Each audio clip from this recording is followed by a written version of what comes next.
Hey YouTube, it's Norman again. I wanted to show you some of the coins I got from Coin Show I went to this past Friday.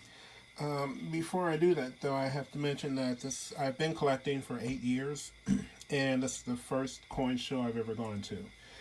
One of the reasons is because I get most of my coins um, online, and I figured, well, what's the point of me going to a coin show if I can get what I need online? And then there were a whole lot of other reasons, mainly because I didn't know some of the etiquette, what to do, what not to do, what to bring, what not to bring. Looking at different videos, reading different things on coin forum that I'm on. You get some people say, oh, you should definitely bring this, and other people say, no, you don't need to bring that. But when I decided to go to this one, I looked again at a video, and there was it's a video on YouTube where they talk about why coin collectors should go to a coin show. And this one woman, she said one reason is because you will see coins that you will never ever see again.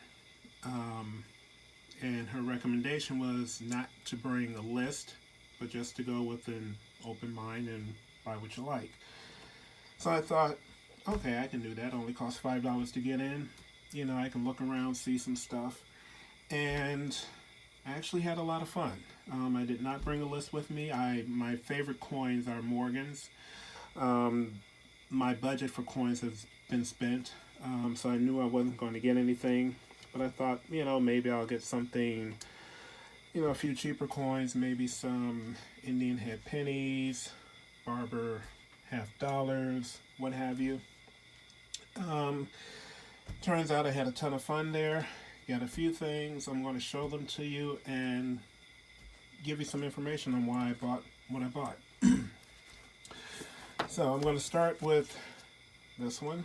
Um, First of all, let me say that once I bought the coin, I got home, I checked them out.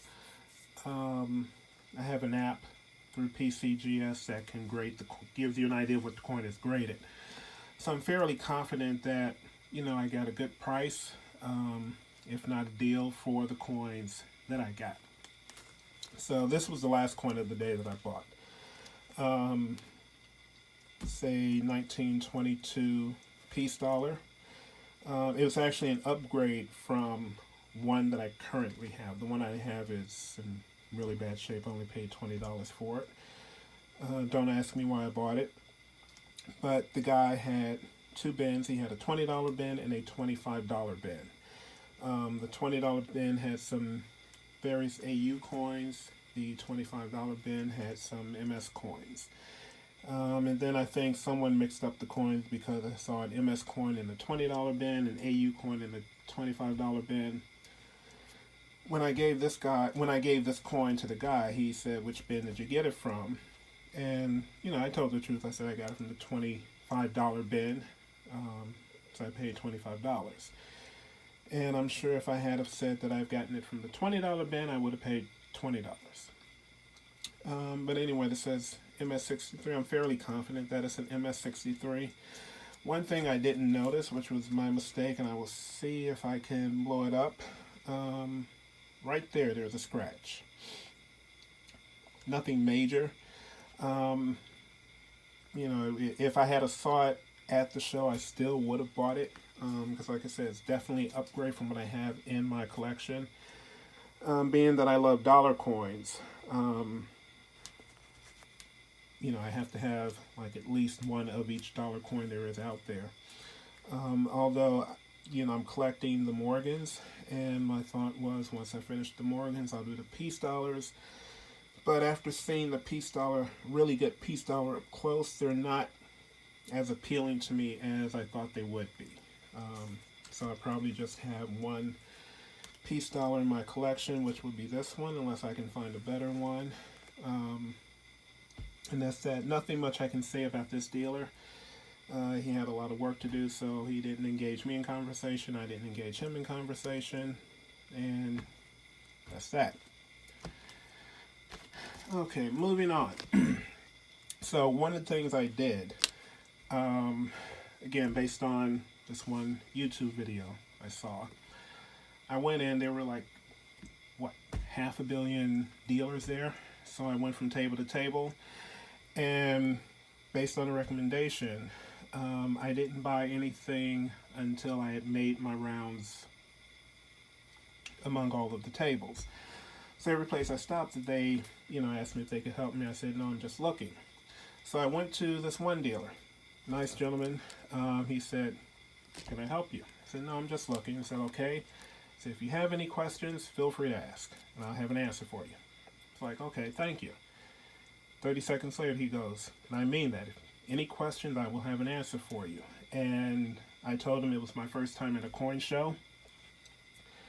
That led to about a 5-minute discussion on coin shows and coins and other things.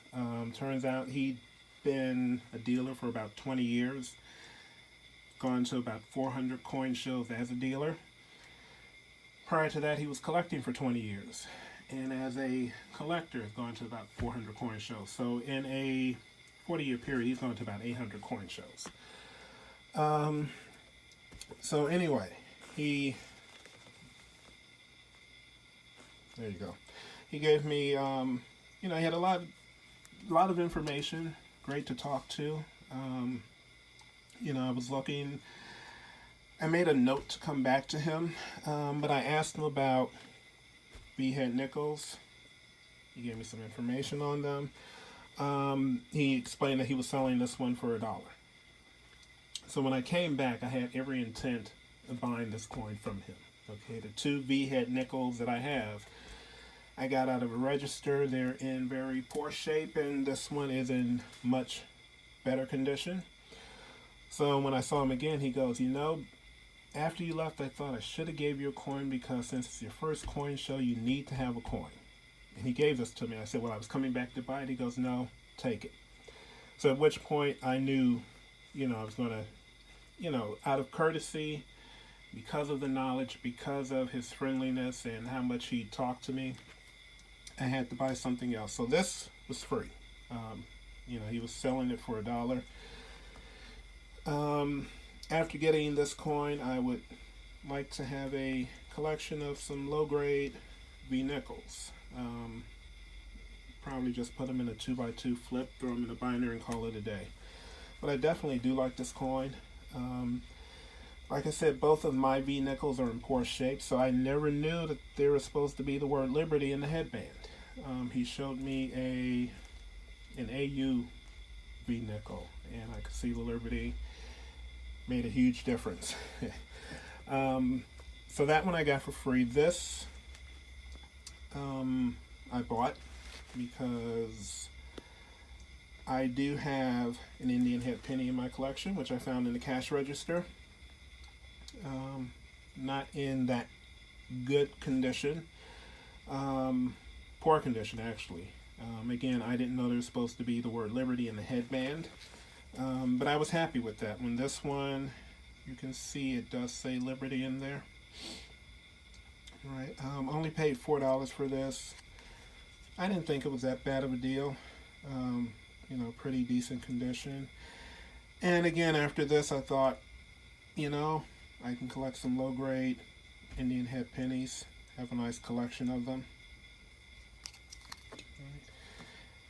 And this one, I ended up getting because he told me he had some cheaper coins in a box behind him. So I told him what I was interested in. He pulled out that. He also pulled out this one.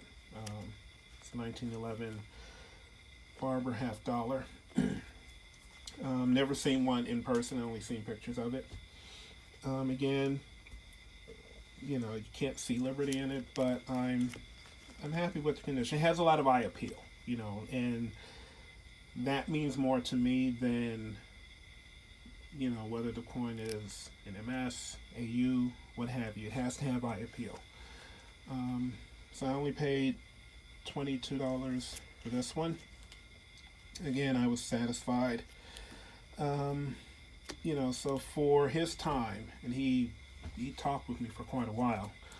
His time, his knowledge, about $26 worth of things from him. You got a free coin on top of it. The next person I went back to, this one's an interesting story. So when I first went to him, I passed him by. He had some widow's mites there. And I'm looking at them, and my initial thought was, how do I know they're real? You know, because I'd never seen one before. And he even has a little brochure where he said most people want to know, how do they know these ancient coins are real? And he explains his background, his background in coins, ancient coins, history, all of that. So I'm just looking, I'm not going to buy anything. And he says, would you like to see a coin with a dragon? Now in my mind I'm saying, no, I don't want to see a coin with a dragon. I'm not going to buy a coin with a dragon. I'm not interested in foreign coins, ancient coins. No. But my mouth said yes. And he said the reason he asked me was because I have a tattoo of a dragon on my arm, so he thought I might be interested. So he pulls out some coins that have dragons on. I see how well I can get them for you. There is a dragon on there. And this one is a 1907 Chinese coin. And this was only, $3? He gave me the lowest price on all the coins I bought. Not a bad deal, I thought. I do have some foreign coins. All my foreign coins I found in the cash register. I have a whole binder full of foreign coins. Some of them kind of old. I also got this one as well, 1906. Okay, the black mark on there, which on my end is a little on the green side. He said that's corrosion. Charged me $250 for this one. All right. And again, ton of information. I mean, it was just me and one other guy at the table. He was talking to us both. He answered our questions. He loves the history of coins. So he was just like a walking encyclopedia of knowledge, which is why I bought the coins from him. And I figured, well, as long as I'm getting the Chinese coins, might as well get some widow's mites. He told me what to look for in them. I got the low grade ones. These were $9 each. The high grade were around 20 something. But again, I was on a really tight budget, so I just stuck with the low grade widow's mites. He had some other ancient coins there, which I'd never seen. Looked interesting, might be good in the collection. But I didn't get them. I wanted to, but had I stayed around him any longer, I would have. But I didn't. So I definitely had a lot of fun at the coin show. Definitely plan on going next year, and hopefully I will get to see those two buyers again, because if I do, I will definitely stop, talk to them, buy something. That's it. Hopefully you liked it. If you have any questions or comments, please leave them below.